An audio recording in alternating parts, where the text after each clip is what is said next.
and Steve Domenico from Domenico 101 MMA in the house. I got on Jesse James Kosakowski, two-time amateur welterweight champion, coming off a fresh championship fight with a big-time win in the 5th round to get his 2nd title, and now he's making his pro debut, and he's ready, man. He's fighting for Reality Fighting January 6th on a big stage, Mohegan Sun. The kid's from Connecticut, Waterbury, Connecticut, and he's going to be fighting in Connecticut.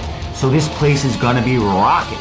He's taking on Hugh McKenna. Hugh McKenna is 1-1 pro, coming off a win for Bellator. So this kid, he's been on the biggest stages as well. So this is going to be a huge welterweight battle happening on January 6th. So we have Jesse on the show right now, and we're going to pick his brain because this kid has been doing martial arts basically his whole life.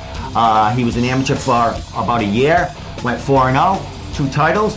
Now he's hitting the pro stage. This kid is the real deal, man. The real deal. So with no further ado, Jesse, welcome.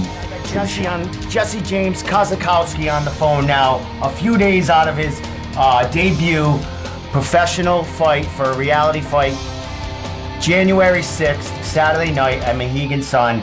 Jesse James, thank you very much for coming on, man. How you doing, buddy?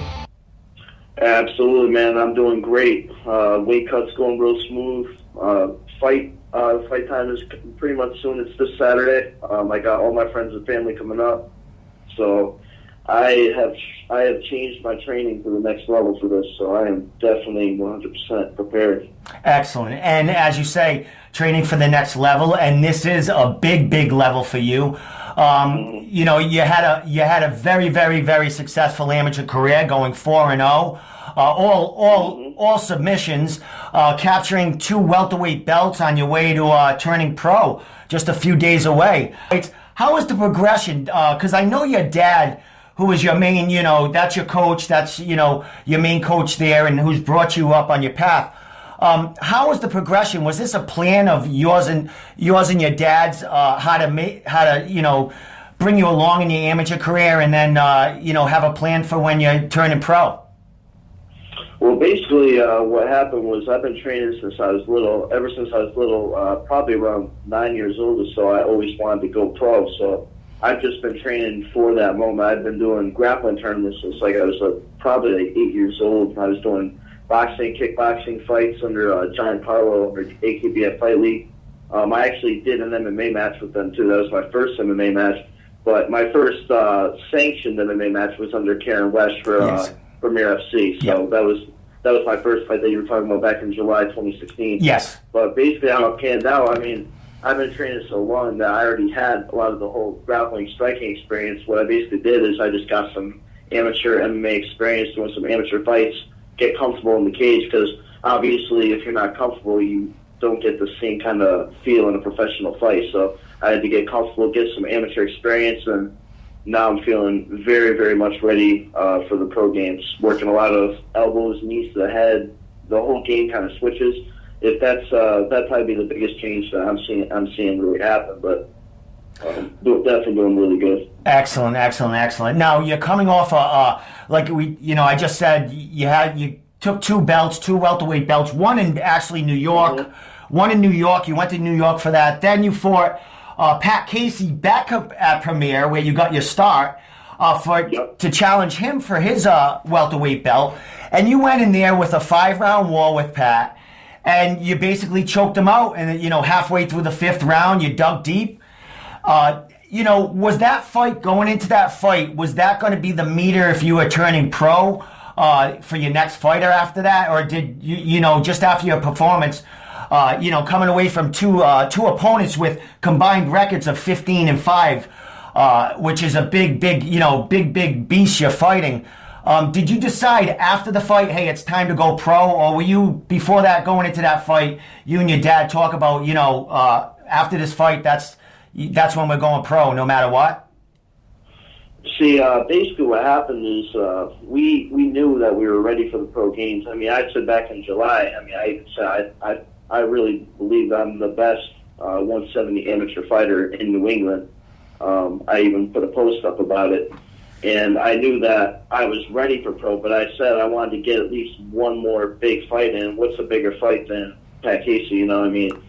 Karen offered it, and I had to take it. I definitely just hopped on board. I was like, I'm with this fight. And I wanted that fight anyways. We were supposed to fight at Reality Fighting back in January of the beginning of 2017 when I fought Rana on that fight. I was actually supposed to originally fight Pat Casey, so I knew that I was going to meet him down the line, and I'm definitely glad that I got that experience. It was definitely good to get a five-round fight in to show that I can go 5 rounds, that my endurance and my conditioning is there for the pro games. So that was definitely it kind of put the icing on the cake for my amateur career, and now it's time to go out there and show what I can do in the pros.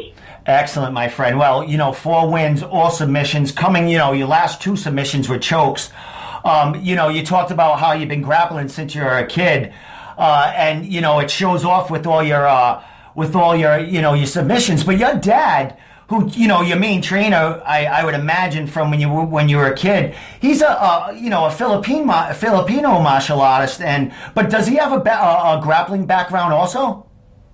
Absolutely. That's the thing, is I have so many tools because my dad has studied from so many different martial artists over the years. I mean, his grappling background is very vast as well. He actually brought the Gracies to Connecticut for the first time. The Gracies weren't even in Connecticut before my dad brought them there. He brought them to his school in Waterbury. A lot of guys I saw on Matt Serra's podcast, he's actually talking about how the first time he trained with one of the Gracie's was actually a school in Waterbury, Connecticut. He was actually talking about my dad. So awesome. My dad is my dad goes way back with the Gracie's, but we don't even really consider our grappling Brazilian Jiu-Jitsu. We do a blended grappling system. We call it IGS, which stands for Integrated Grappling Systems, which is very, very much catch wrestling. I consider myself very much catch wrestling oriented style. Eric Paulson, baby, Eric Paulson. Absolutely, yeah. I went to actually train with Eric Paulson back in October 2015. Excellent. With Josh Barnett and all them. So it was good to get up and work over there, get some more catch wrestling experience over there. But my dad's style is also, he has some Sambo roots, especially judo. He worked with John Pereira, and he also adds some of his Filipino stuff too. Yes. To our system, so it's really nice. Well, we got a real good system, and that's the great thing about the JKD systems and stuff. You can adapt them to other things, and just absolutely, and then you can make them into your own kind of systems, and they're applicable. And as we're seeing now, not that they're used much in the cage in an MMA fight, but you do see little glimpses of that Filipino kind of movement in some fighters that do have that background, which is a great other arsenal to have with absolutely. you. So with that said, I mean, your dad must be very, very proud of you. Do you have other siblings that are in the martial arts or anything like that?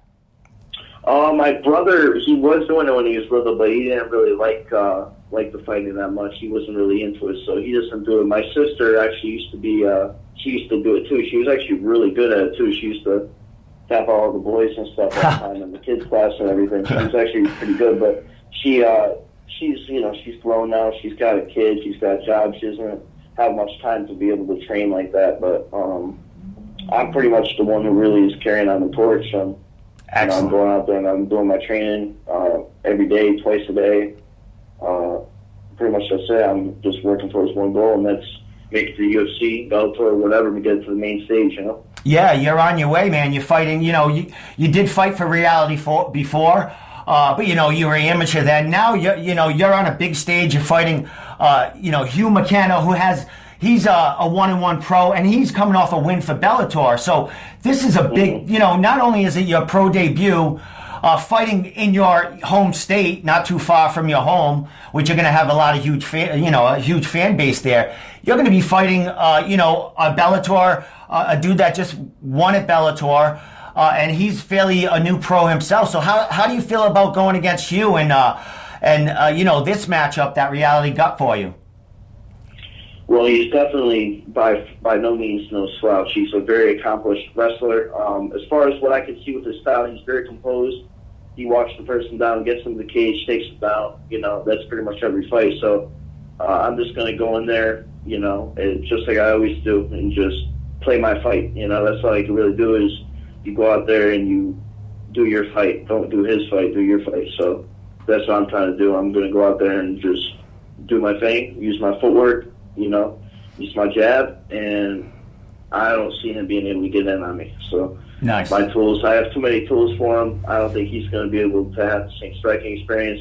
Even on the ground, if it does end up on the ground, my grappling is right there. I've been training really hard. I'm doing a lot of rounds over at CT Combat every week.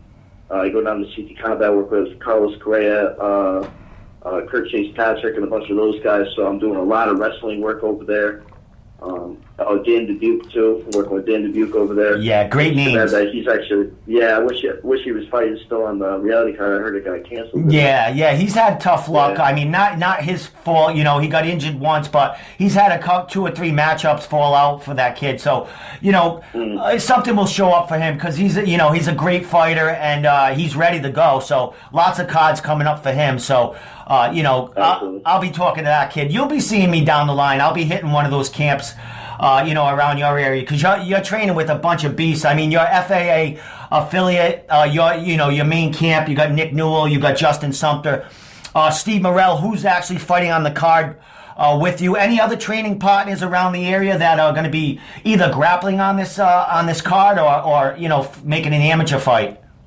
Arslan, I don't know how to say his last name, but he's down FAA. He's really good. Honestly, definitely one of the best 135ers in New England right now. And he's going to be fighting. I believe he's fighting at 145, if I'm not mistaken, though. But he's going to be fighting on this card, and he is without a doubt ready. I know that there's some other dudes. I know a grappler from, I believe where does he train at? He actually just switched gyms. But Kirkwood, the patient? Oh, yes. Yes, he's a very, very, that dude is a sick wrestler. So he's very slick with his jiu-jitsu. That dude's fighting on the card. I know that. I know Andrew, the Tevay brothers there are fighting on the card. They are nasty. It's an all-star. I mean, events like this I love. I mean, we get the super grappling matches, and then we get our amateur MMA, and then we get our pros mixed in there and debuts like you, and then sometimes we get the title match, which I think might be a headliner. I'm not sure, but. It's a great card to start off the new year. It's the first card of the year. So, I mean, you're making your pro debut. I mean, this is going to be a very special moment for you. How's the family, other than your dad, because he's been through this, so many fights with you, as far as the rest of the family and your fan base, I'm assuming they've been expecting you to turn pro and, make a name for yourself. But really, how are they feeling about this, and how's that support behind you? I got a lot of support, man. I mean, I really can't complain. I got all of my friends and family going. I've sold a ton of tickets. My family is very confident. I mean, they've been by my side through the start. They support me. They help me. They help me to actually be able to do all this stuff too. I mean, without my family, I don't know if I'd even be able to do it myself. It's hard. It's hard. You have to make a lot of sacrifices to be a fighter. You can't go, out to eat all the time. You can't go all family parties. You can't. There's different sacrifices that you got to make. Sometimes you gotta tell people no, and you gotta go and train. You know what I mean? It's like you gotta put your fighting before anything else, and it's real hard to do, but it's worth it. In the end, it'll be worth it. Excellent, my friend. You're turning pro, and you're already talking like one. So you've been well groomed. For the fighting stage and spotlight since you were a kid, it's in your blood. It's and your dad is bringing you along with so many other pros and great gyms around that Connecticut area. So my friend, you got a few days left before the fight. Shoutouts, how we get in touch. I know you probably got tickets still for sale for a couple more days. Shout it out there. Tell us how we get in touch with you so we can, check you out on your like pages and stuff. Absolutely. I mean, I have, if people want to watch my fights, I have a lot of my fights on YouTube. You can just look me up at James Kosakowski. If you want shirts, I actually just got shirts into, so they came out really nice. If people want shirts, I'm selling them for $20 a pop. I got about 12 of each size. And tickets, I sold all of my 60s. I have some 80s left, not many, maybe like 7 or 8 left, and I have a lot of 45s. So if people need some $45 tickets, I got plenty of them. So they can pick them up at my dad's gym, 847 Hamilton Avenue in Waterbury, or they can hit me up on one of my social media profiles on Facebook, just Jesse James Kosakowski, or on Instagram or Twitter, Jesse James _Kos, so with KOZ. So they could hit me up on there, just message me, pick up tickets. I'll give a little quick shout out to all my sponsors. Shout out all my gyms I train at, PRT Fitness LLC, Practical Self-Defense Training Center, Fighting Arts Academy over in West Haven, and my sponsors, the Drill Shell Filipino Weapons, Ammo Fight League, Coaching for Paws, Candy's Property Services, Dependable Cleaning, Ellie's Earth Touch, and that's about it. That's awesome, my friend. You said a few names that I... CD supplements, too. Oh, yeah. Oh, that's all right. Try to remember all of them. Yeah, hey, dude, hey, you got plenty of them. Good for you, man. Congratulations, buddy. I love it. I mean, you said a few that I knew, you know what I mean? I know Carlos is... his pet business. So that's really cool that, they're behind you. So, I'll be at the fights, my friend. I'll be getting my shirt off you then, I guess. And, if I meet your dad, man, I'll be all in his ear, all about JKD and all that other stuff, because, that's yeah, that's what I've been doing for, the past few years. And, I'll be attending one of his seminars down the line. That's for sure. Awesome. He's actually got a seminar going on in January. I know it's coming up later this month, if I'm not mistaken. Excellent. Something to talk. He'll be incorporating some Pontotocan boxing into it too. So it's his seminar. Nice, man. Nice. Oh, cool. Yeah. So I'll have something to talk to him at your fight about that, and that he's got this seminar. But dude, I thank you for coming on. I know it's crunch time. A few more days to the fight. Happy New Year, buddy, and I'll see you Saturday night. And I wish you well, buddy, on your pro debut. Sounds good, man. Thank you very much. Have a happy New Year as well. All right.